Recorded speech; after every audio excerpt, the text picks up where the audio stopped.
마태복음 25장 31절 말씀부터 공부하겠습니다.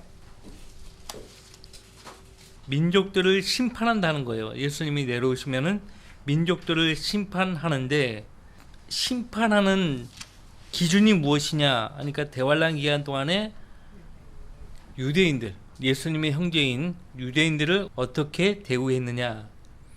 그 기준으로 이방 나라들을 주님께서 직접 심판을 하십니다. 유대인들을 심판하는 대환란과 이방 민족들을 심판하는 민족들의 심판, 그리스도인의 심판, 구원받지 못한 모든 죄인들을 심판하는 백보자 심판, 이 모든 것이 한 번에 한 자리에서 이루어진다라고 생각하는 거예요. 큰 백보자 심판석에서 다 이루어진다. 부활도 한 번에 다 이루어진다. 그렇게 가르치고 주장하고 있는데, 성경을 공부하면 그것이 틀리다는 것을 알 수가 있어요. 자, 이제 31절 말씀부터 보겠습니다. 마태복음 25장 31절. 인자가, 예수님이 특히 심판하기 위해서 몸을 입고 이 땅에 오실 때 인자라고 합니다. 인자가 그의 영광 중에 오고 또 모든 거룩한 천사들이 그와 함께 오면 그때에 그가 그의 영광의 보좌에 앉으리니. 재림하시는 주된 목적은 영광의 보좌에 앉는 것이에요. 영광의 보좌에, 다윗의 보좌죠. 다윗의 보좌에 앉아 온 세상을 의와 진리로 통치하시는 것이에요. 그래서 천년왕국의 왕은 예수님이십니다. 32절. 그 앞에 모든 민족들을 모아놓고, 영광의 보좌에 앉아서 모든 민족들을 모아놓고 마치 목자가 양들을 염소들에서 갈라놓듯이 그들을 따로 갈라놓으리라. 마치 목자가 양들을 염소들에서 갈라놓듯이 모든 민족들을 모아놓고 분리합니다.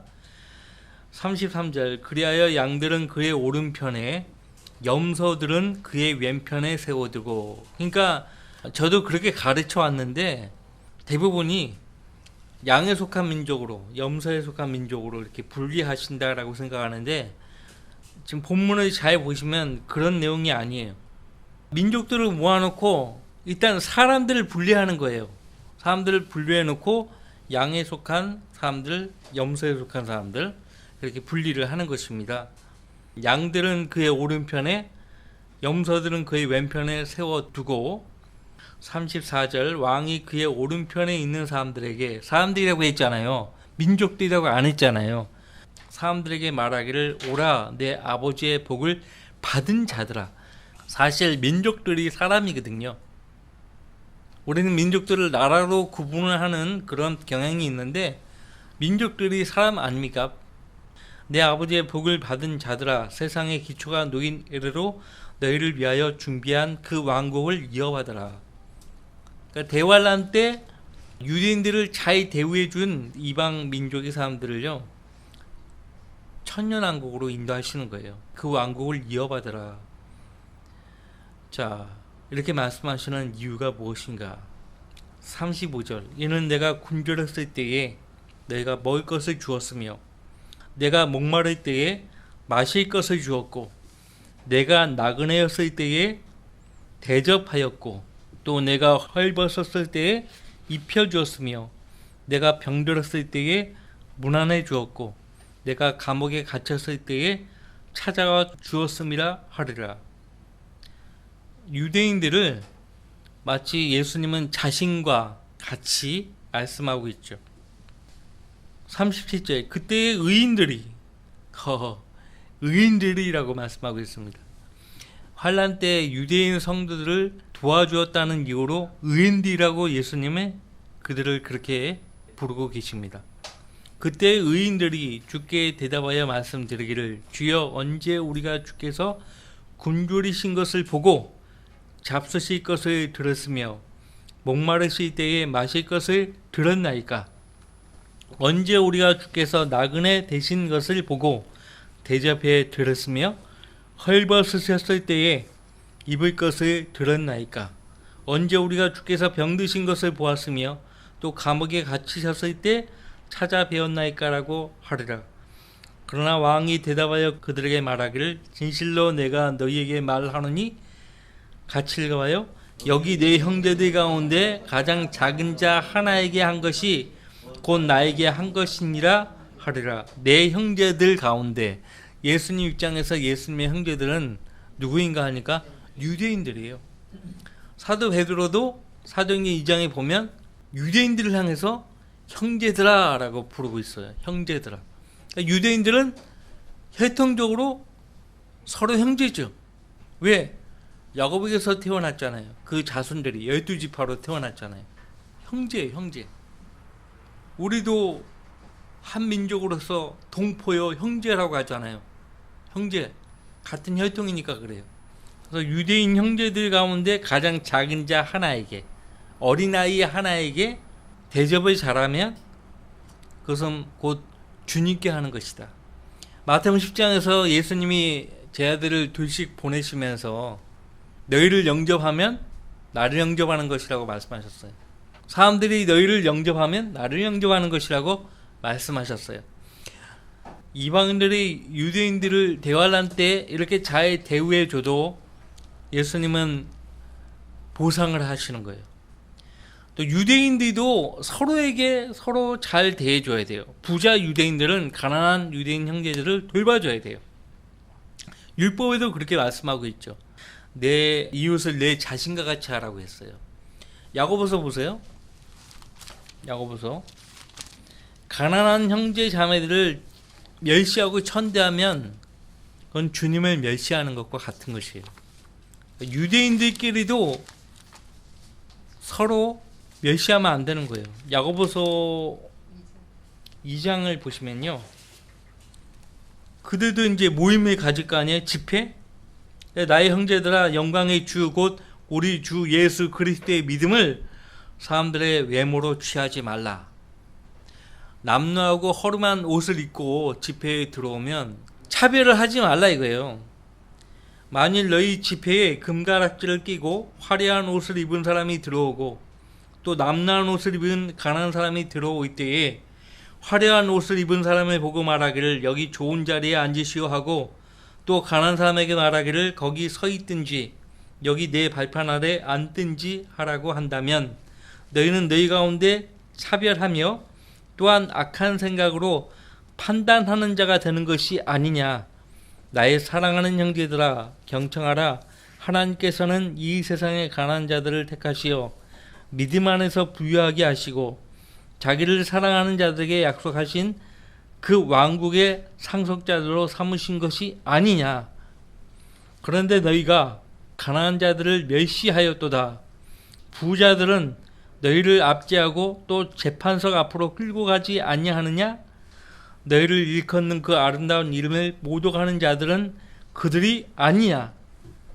너희가 정녕 성경대로 내 이웃을 내 자신과 같이 사랑하라는 왕의 법을 지키면 잘하는 것이라.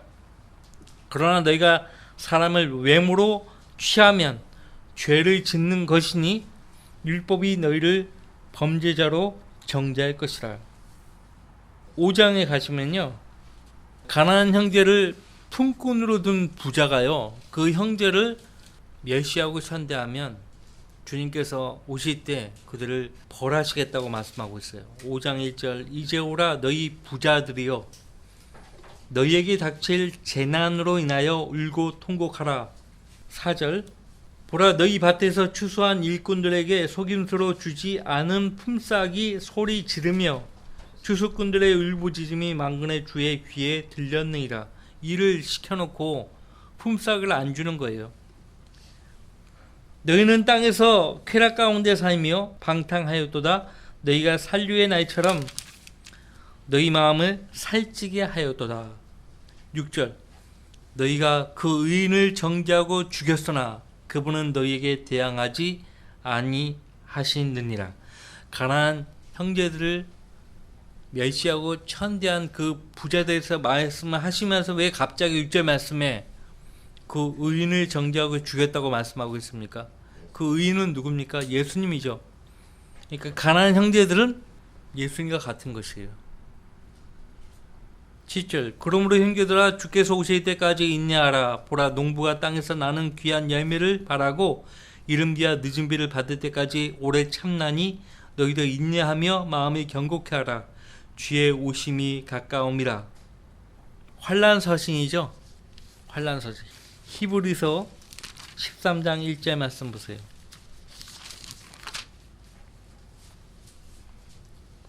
형제 사랑하기를 계속하고 나그네 대접하는 일을 잊지 말라. 히브리서 13장 1절. 형제 사랑하기를 계속하고 나그네 대접하는 일을 잊지 말라. 이렇게 하다가 자기도 모르는 사이에 천사들을 대접한 사람들도 있었느니라. 옥에 갇힌 자들을 함께 갇힌 것처럼 기억하고 너희 자신도 몸을 가졌은즉 학대받는 자들을 기억하라. 나그네 대접하는 일을 잊지 말라. 내가 나그네였을 때 대접하였고 라고 했죠. 또 내가 헐벗을 때에 입혀주었으며. 유대인들 안에서도 서로에게 도와줘야 돼요. 돕지 않으면 하나님 벌하시는 거예요. 이방 민족들이 대환란 기간 동안에 유대인 성도들을 잘 돌봐주면 하나님께서 그 사람들을 기억하시고 주님께서 오셨을 때 보상하시는 거예요. 우리 주님은 이런 분입니다. 그러니까 하물며 우리 그리스도의 이름으로 모인 성도들 사이에서 서로 돕는 것은 너무나 당연한 것이에요. 그래서 바울 사도가요 히브리서에서 서로 도우라고 그렇게 권면하고 있죠. 히브리서 13장에서 16절 또한 선을 행함과 함께 나누는 것을 잊지 말자. 하나님께서는 그러한 재물들을 매우 기뻐하시느니라. 선을 행함과 함께 나누는 것을 잊지 말자. 다시 마태복음 25장으로 돌아오셔서 왼편에 있는 자들에게 주님이 어떻게 처우하시는가. 그때의 왕이 왼편에 있는 자들에게도 말하기를 너희 저주받은 자들아 내게서 떠나 마귀와 그의 천사들을 위하여 준비한 영원한 불 속으로 들어가라. 지옥과 불못은 사실상 마귀와 그의 천사들을 위해서 하나님이 준비하신 거예요. 근데 왜 사람들이 그 마귀와 천사들이 가는 그 지옥과 불못에 던져져야 합니까? 사도 요한이 요한일서에서 뭐라고 말합니까? 죄를 짓는 자들은 마귀에게 속하나니라고 했죠. 예수님도 요한복음에서 너희는 너희 아비 마귀에게서 나와서 너희 아비의 정욕을 따라 행하는도다 라고 말씀하셨어요. 그러니까 마귀의 자식이니까요. 그 아비 마귀를 따라 영혼을 함께 보내는 거예요. 이해되시겠죠? 그래서 대환란을 그냥 무사히 통과했다고 주님께서 그냥 내버려 두시는 것이 아니고요. 민족들을 모아놓고 사람들을 심판하시는 거예요. 다시 정리해 드리면요. 민족들이 대환란을 통과했다고 안전한 것이 아니에요. 주님은 민족들을 모아놓고 대환란 기간에 유대인들을 어떻게 대우했는가에 따라 마치 양과 염소를 갈라서 구분하듯 그렇게 사람들을 갈라 놓으시는 것이에요. 양과 염소에 속한 민족으로 갈라 놓으시겠다는 말씀으로 오해해서는 안 됩니다. 그러니까 양들에 속한 사람들은 선한 민족이죠. 선한 민족이에요. 염소들에 속한 민족들은 적그리스도의 편에 서서 유대인들을 선대하지 않고 오히려 괴롭히고 박해한 것이에요. 그 대가가 무엇입니까? 영원한 불 속으로 던져지는 것이에요. 여기서 우리가 배우는 것은 무엇이냐면요. 선을 행하는 사람들은요. 자신의 선행에 대해서 기억을 하지 않아요. 유대인들을 대우했던 이 사람들은요. 자기가 그렇게 대우한 거에 대해서 잊어버린 거예요. 그래서 자기들이 우리가 언제 주님께서 굶주리신 것을 보고 잡수실 것을 들었으며 목마르실 때 마실 것을 들었나이까 전혀 모르죠. 유대인들을 선대하는 것이 주님을 선대하는 것이라는 걸 전혀 모르고 있죠. 오스카 신들러처럼 유대인들을 보면은 연민이 생기는 거예요. 그들을 어떻게든지 도와주겠다. 그런 마음이 생기는 거예요. 그런 사람들은 주님께서 반드시 기억하시고 보상하신다고요. 근데 지금 왼편에 있는 염소들, 이들은요 자기들이 행했던 그 선행에 대해서 기억을 하고 있어요. 봐봐요. 더더군다나 42절 말씀 보면은 자기들이 주님을 잘 섬겼다고 생각하는 거예요.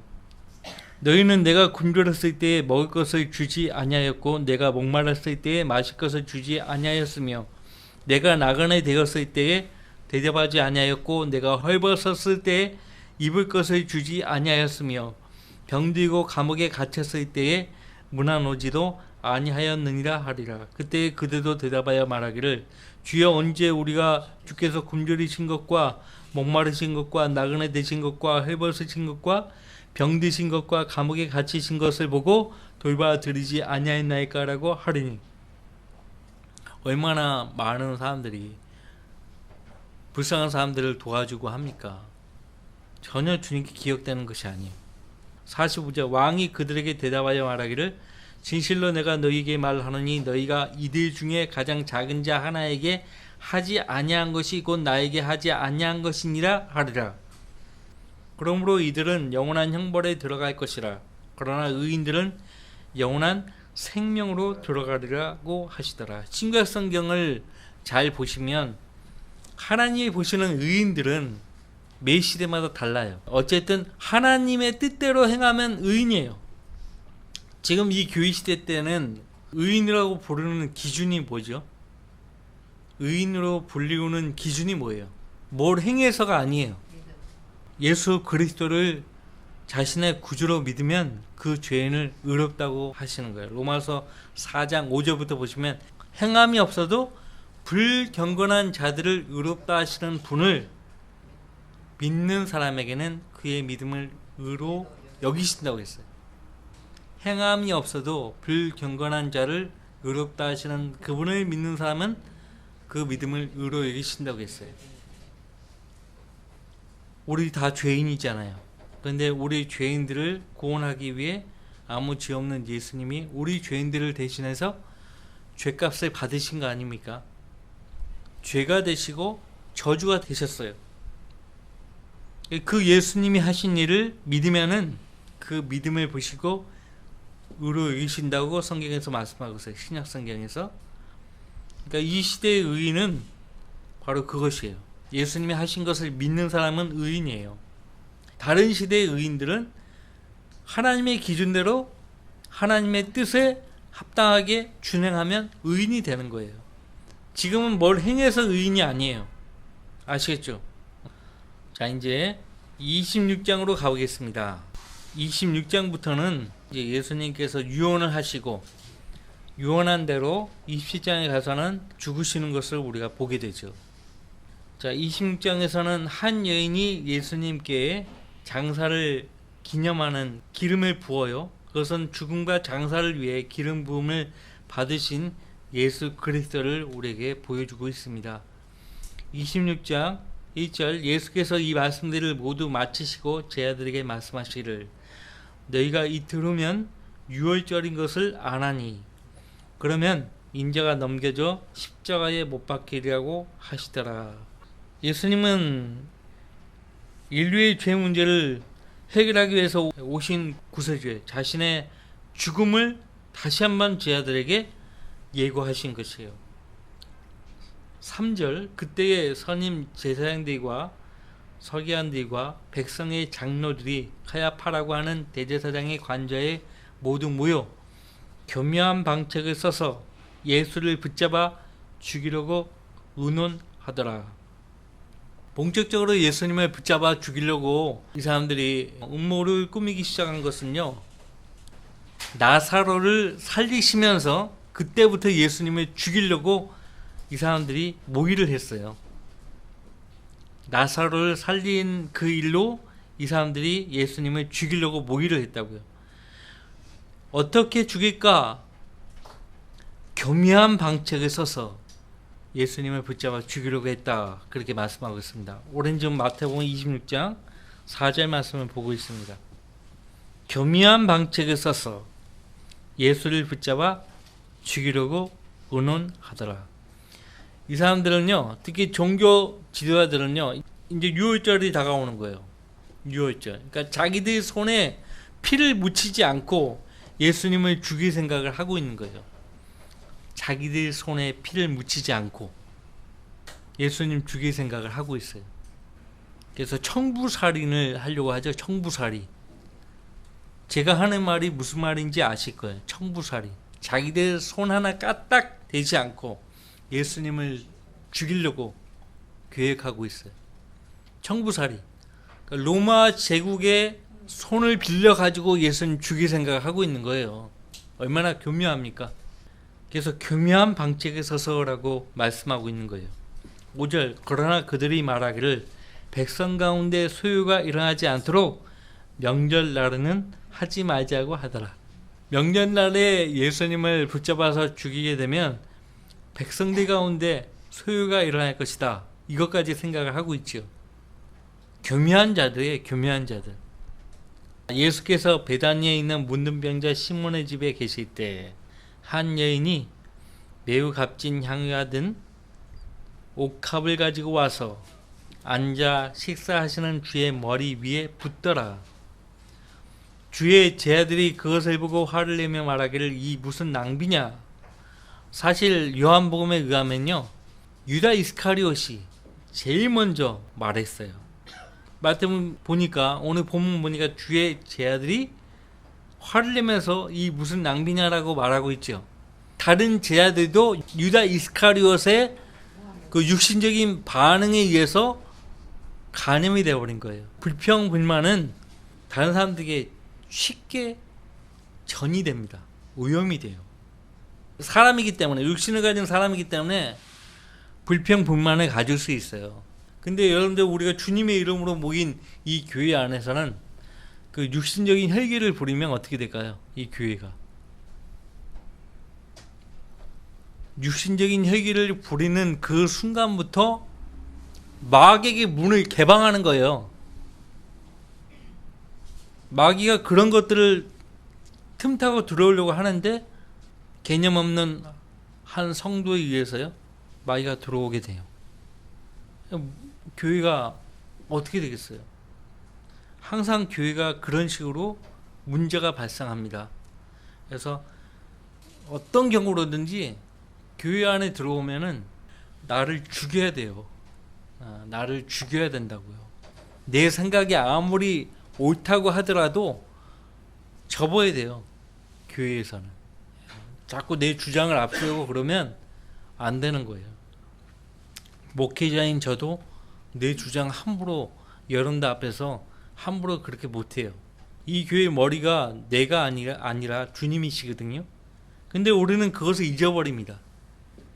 잊어버리고 육신적으로 마음대로 막 혈기를 부리고 하죠. 그래서 이 불평, 불만, 육신적인 것들은 전이가 쉽게 되고 빠른 속도로 영향을 줍니다. 이 무슨 낭비냐? 그러니까 지금 이 여인이 하는 의도를 전혀 간파를 못하니까 이런 말을 하는 거죠. 그죠? 그러니까 다른 성도들의 그 마음을 헤아리지 못하면 이런 육신적인 반응을 보일 수 있고, 또 왜 그렇게 하느냐고 말을 해버리면 형제 자매들을 섬기고 주님을 섬기는 그 성도가 마음의 상처를 받을 수 있어요. 근데 이 여인은 전혀 개의치 않습니다. 전혀 개의치 않고 죽음과 장사를 기념하는 그 일을 계속 행하죠. 이 무슨 낭비냐? 9절. 이 향유를 많은 돈을 받고 팔아서 가난한 사람들에게 줄 수 있었겠노라고 하니. 앞서 예수님이 25장에서 가난한 사람들을 돌봐줬을 때 어떻게 대우하는가에 대해서 말씀을 하셨잖아요. 그러니까 마치 정말 가난한 사람들을 생각하는 모양처럼 이렇게 말을 하고 있죠. 그죠? 근데 요한복음에서는 이렇게 유다 이스카리옷이 하는 이 말에 대해서 뭐라고 말해줍니까? 사도 요한이. 가난한 사람들을 염려해서가 아니라고 했어요. 그가 돈주머니를 맡은 까닭에 돈주머니를 맡은 까닭에 욕심이 있는 거예요. 차라리 그 옥합을 팔았더라면 이 옥합이 매우 값진 것이에요. 여러분 그 요한복음 잠깐 보세요. 요한복음 12장. 옥합이 얼마나 값진 것이냐면 거기 금액까지 정확하게 나옵니다. 요한복음 12장 12장 5절 말씀에 어찌하여 이 향유를 300데나리온에 팔아 가난한 사람들에게 주지 아니하였느냐고 하니 300데나리온이면은 당시 노동자가 1년 받는 품삯이에요. 연봉에 해당돼요. 같은 사건이에요. 마태복음 26장과 같은 사건을 다루고 있어요.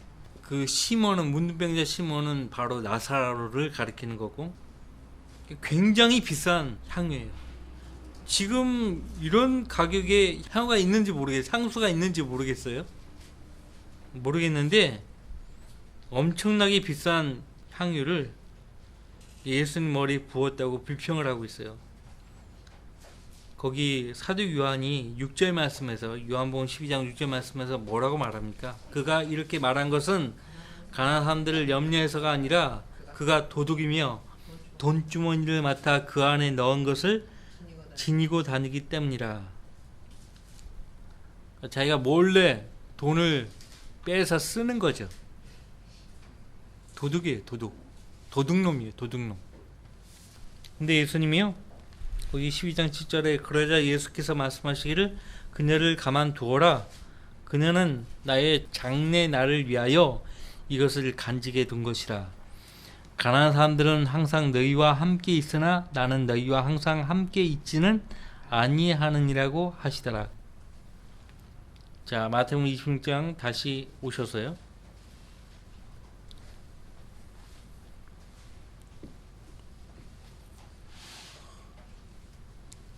10절 말씀, 26장 10절 말씀. 예수께서 이를 아시고 그들에게 말씀하시기를 어찌하여 너희들이 이 여인을 괴롭히느냐. 이 여인은 나를 위하여 좋은 일을 하였느니라. 가난한 사람들은 항상 너희와 함께 있으나 나는 너희와 항상 함께 있지는 아니하느니라. 이 여인이 이 향유를 내 몸에 부은 것은 내 장사를 위하여 한 것이라. 진실로 내가 너희에게 말하노니 온 세상에 이 복음이 전파되는 곳마다 이 여인이 행한 이 일도 말하여 그녀를 기념하리라고 하시더라. 이 복음이 지칭하는 것은 이 여인이 행한 이 일이 아니에요. 이 복음과 여인이 행한 이 일은 예수님이 구분하고 계시죠. 이 복음이 전파되는 곳마다 이 복음이 뭐예요? 앞서 12절 말씀에 내 장사를 위하여 예수님이 우리를 위해서 죽으셨다가 묻히셨죠. 그리고 사흘 만에 부활하셨죠. 이 여인은 이미 그 오빠 나사로를 예수님이 부활시킨 것을 목격한 사람이에요. 그때 예수님이 하신 말씀을 또렷하게 기억하고 있죠. 나는 부활이요 생명이니 나를 믿는 자는 죽어도 살 것이며 또 살아서 나를 믿는 자는 누구나 영원히 죽지 아니하리라. 그래서 이 복음이 전파되는 곳마다 예수님의 죽음과 장사가 증거되는 곳마다 이 여인이 행한 이 일도 말하여 그녀를 기념하리라고 하시더라. 그렇다고 해서 교회들마다 이 여인이 한 것을 별도로 기념하는 의식을 치르지 않죠. 이 여인을 우상화하지도 않아요. 카톨릭도 정교회도 희한하죠. 다른 건 다 하는데 안 하는 거. 왜 그런지 아세요? 이렇게 말씀하시는 주님의 의도를 그 사람들이 아예 간파를 못하는 거예요. 물론 다른 것들도 잘 간파해서 하는 건 아니지만은 만약에 자기들도 의도를 모르고 만약에 하게 되면은 사람들이 물어올 거 아니에요. 물어올 때마다 이야기를 해줘야 될 텐데 못하는 거예요. 이 말했다가 저 말했다가 할 수가 없잖아요. 그러니까 아예 안 하는 거예요. 우리는 예수님의 죽음과 장사를 말할 때마다 이 여인이 한 것을 언급합니다. 기념하라는 것은 기억하라는 것이지 기념식을 하라, 의식을 하라 그런 말은 아니에요. 그것을 아셔야 돼요. 그러니까 예수님이 하신 말씀을 잘 간파를 못하면 엉뚱한 짓을 한다고요. 이 세족식이 대표적인 예죠. 요한복음 13장에서 예수님이 대야에 물을 담고 허리에 수건을 두르시고 제자들의 발을 씻겼잖아요. 베드로 순서가 됐을 때 베드로가 우리가 주님의 발을 씻겨야 할 텐데 주님께서 저희들의 발을 씻기시나이까. 근데 내가 너의 발을 안 씻으면 넌 나하고 아무 상관이 없다고. 그때 예수님은 이 의식을 행하라고 말씀하신 적이 없어요. 근데 세족식을 하죠. 버젓이. 자기 부모의 발도 닦아주지 못하는 사람들이 교회에 와서는, 성당이라는 곳에 가서는 그거 한다고요. 자, 시간이 다 돼서 여기까지 하겠습니다. 다음 주에 이어서 공부하겠습니다.